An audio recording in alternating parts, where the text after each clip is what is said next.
James vs Gunn is probably the most contentious debate in the entire Lookism community as of right now. A rivalry starting as early as more than 100 chapters ago, which BTJ has been cooking up and building suspense towards slowly but surely. Light vs Dark, the first generation legend versus the White Demon, James Lee vs Gunn Park. With the recent events of Lookism with emphasis on the Hunt for Gunn arc, I think it's fair to say that James vs Gunn has become more of an exciting rivalry than Gunn vs Goo, which is kind of bittersweet. Anyway, both of these characters have a very solid argument for being able to beat each other, so without further ado, let the yap session begin. So prior to finding out who the real winner is between Gunn and James, it's essential that we set our foundational conditions for this fight. For James Lee, I will admit it's a bit difficult to discern whether he's still in his prime or not, and that's due to him making 1,000 statements about his fighting prowess throughout the series. An example of this being his arrival prior to his fight with Tae-Soo, in which he mentions that he's not as good as before, implying that his fighting prowess and skill may be impaired. However, that apparently turned out to be a mistranslation according to one of my friends on Discord, which, by the way, join the server if you haven't already. In addition, he recently mentions while spectating the fight between Gunn and Daniel that if it had been his incomplete state back in Xianliang before he perfected his technique, he would have struggled against either of them. I mean, this statement in and of itself is quite ambiguous. It's a bit difficult to discern whether or not he's referring to himself post his fight with Seongji or post his training with Gitae, as his training with Gitae, as far as we know, was purely executed under the aim of training physically until he's in the shape he needs to be in, which doesn't have any implication regarding his technique. Therefore, it's kind of difficult to know whether or not he's at his peak right now, or he was at his peak post his training with Gitae. But I'm willing to take his statement before his fight with Tae-Soo for granted and assume that he was at his peak after he did train with Gitae. I'm still not entirely sure what he means when he says he perfected his technique, though I think it probably just means after his training with Gitae most likely. Now when it comes to Gunn, I'm gonna obviously be using his Yamazaki Ultra Instinct form, in which he takes down his supposed rival Gu Kim. But if we're using his YUI form, we also have to set a couple foundational conditions. I think it's important to note that Gunn's Yamazaki Ultra Instinct form differs from Shingen's, and the difference is that unlike Shingen, Gunn can't just tap into that form at any instance he wants to, and it becomes clear that the catalyst behind him entering his YUI form is something emotional has to happen. We saw this when he first entered it against Gu, where he saw Charles Choi through the window about to die and he immediately entered that form, and then we saw him entering it during his flashback against Shintaro after his own mother died for him. Meanwhile, Shingen against Shintaro was able to just enter that form after letting go of all control and letting Dione come out. It was more of a survival instinct for Shingen, so I'm just gonna say that this would go the same way it went against Gu, but this time James would have Charles as a hostage, and as he's about to kill him, Gunn would walk up in his YUI form and the fight would start. I'd like to preface this by saying I'm going to be using webtoon translations for all of the statements I provide because I believe the official translation is more appropriate, especially when it comes to scaling characters. If I do end up using redacted translations, I'll be using them for statements that aren't on webtoon yet, such as the one I just used earlier where Shingen was stated to be in a survival instinct form in his YUI. That's only if I need to though. To briefly explain the way in which I'm going to approach this, the stats I'm going to look at are strength,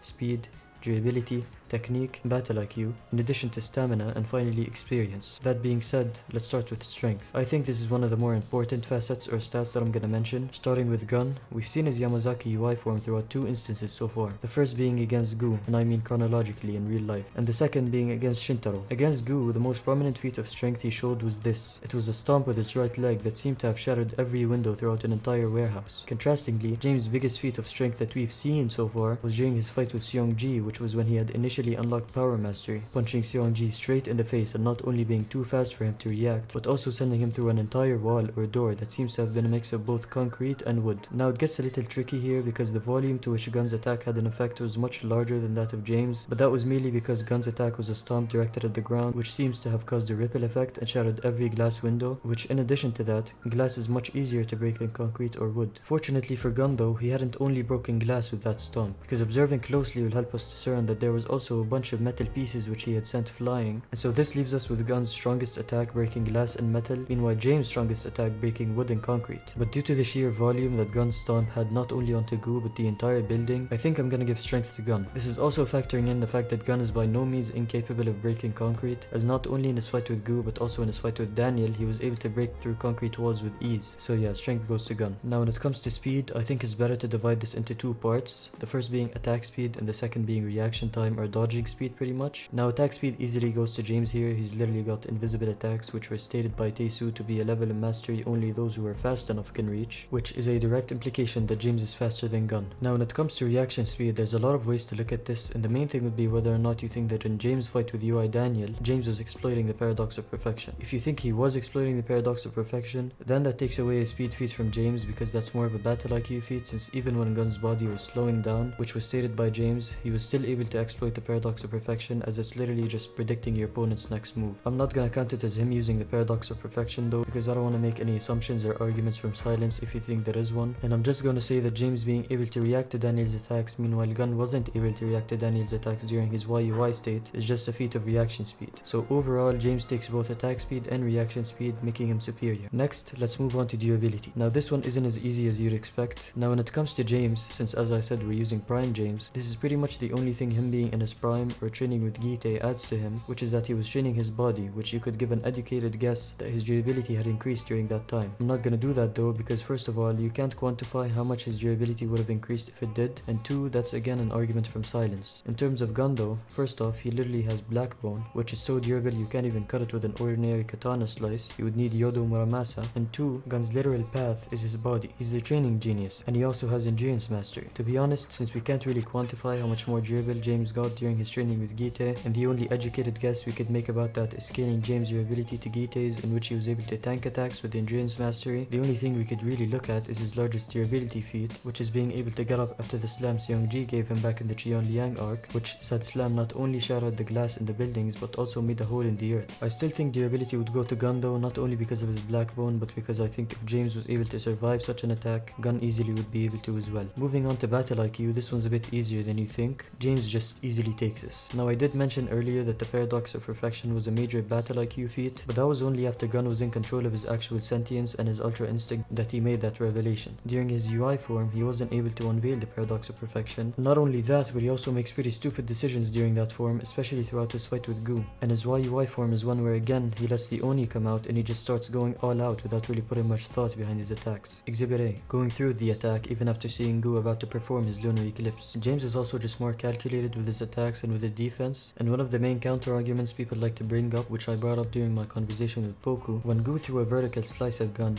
tilted his head and bit the sword, and then proceeded to break it in half, which some people think due to Gu's question was him predicting that Gu would end up doing the lunar eclipse, and that was just PTJ's way of showing how smart Gun is. But this form of defense, biting the sword, or breaking the sword, hasn't only been shown during Gun's fight with Gu, which proves it was merely an instinct thing. One instance of a character biting the sword as a form of defense is Shingen vs Shintaro, as while Shintaro was using his Yodo Muramasa, letting Shingen take his flesh so he can take his bones, he throws a vertical slice behind Shingen's neck in an attempt to kill him, and Shingen turns his head and bites Shintaro's sword. And as I mentioned earlier, since the Yamazaki UI was stated to be a survival instinct, we can come to the conclusion that this was merely a survival instinct form of defense and not a feat of battle IQ for Gun. If you still don't believe me, take a look at the fight between UI Daniel and Gu during the third affiliate, where Daniel makes the instinctual decision to break Gu's sword in half, thinking it would weaken Gu's offense. However, unfortunately for him, Gu ended up being even more dangerous to Daniel, and that's why he won the fight. This is why I think it's more of a survival instinct thing, which instinct is defined as an innate, typically fixed pattern of behavior in response to certain stimuli. I think if Daniel, Gun, and Shingen decided to break the sword or bite it as a form of instinct, James would be able to do it too. Now for an easy one, stamina easily goes to Gun. During his fight with UI Daniel, it was stated by James Lee himself that Gun doesn't tire whilst in a state of ultra instinct, so the longer the fight goes on, the greater disadvantage his opponent would be in. Now James actually has a very similar implication here during his fight with Seongji, in which Seongji states that if the fight drags out any longer, he'll be at a disadvantage, and there's only one way to defeat James: one hit. He can't give him a moment to spare. He needs to end this fight with a single hit. You could say that James only gets stronger and evolves throughout his fights, and doesn't tire out, as Seongji states that he's getting better and better by the minute. However, first of all, that's only when he's going up against someone who's better than him in certain aspects, as stated by James Lee when he said, "I owe it all to you. Seeing you made me realize how to utilize my strength." Meaning, if we make the assumption that, let's say, James still doesn't have endurance mastery, he would learn endurance mastery from Gun, and his stamina would be holding up until that point. But there's no confirmation that when there's nothing left for him to learn, and therefore nothing left for him to get better at from Gun, his stamina would still hold up. That's why I think James doesn't have infinite stamina, meanwhile Gun simply does. Next we have the penultimate category or stat, that being technique, and this one easily goes to James. James possesses literal technique mastery. And now for Gun, you could make the argument that he knows every martial art under the sun, as he not only taught them to Daniel, but also during his training with Daniel, he stated that he had mastered all fighting styles out there. But first of all, there's a lot of contention surrounding that statement, as he wasn't confirmed to have taught Daniel the fighting techniques of the first generation kings. However, none of this matters when you realize that Gun doesn't use these techniques during his YUI form. Therefore, technique simply just goes to James due to, again, lack of sentience from Gun. Finally, we have experience. This one is a little bit up in the air, and that's because of the fact that even though Gun has been fighting his whole life, James is older than Gun. However, again, even though James is older than Gun, he was retired for a while. However, again, even though he was retired for a while, he comes from the generation of war, which was the name given to the first generation by Tae-soo. However, again, even though he comes from the generation of war, there's no confirmation that he fought a lot throughout the generation of war. He simply was there to defeat the kings and end it. However, again, there's also this panel. However, again, you could say that during his fight with Seong-ji, he stated that even though they had both surpassed mastery in 2 fields at the time, there's a significant gap in experience between the two of them. However, again, James had literally just discovered who Seong-ji was at the time when he fought him, and so you can just attribute that to him being cocky and assuming that Seong-ji doesn't fight since he lives in the mountains, which is pretty much the only thing you could do, since if he's assuming that Seong-ji living in the mountains and protecting his Trian Liang means that his experience is low, that would mean that he's implying that his experience from fighting during the first generation or the generation of war is very significant. I think this could go either way, and to be honest, if you want to give experience to Gun, then I can't really blame you, and if you want to give experience to James, then I also can't really blame you either. But let's take a look at our final stats. Now, I will admit this isn't really the best way of doing this, but I'm gonna do this anyway because I can't really think of any other way. So the person with the most stats wins. So far, we've given Gun strength, durability, and stamina. Contrastingly, we've given James attack speed, reaction time or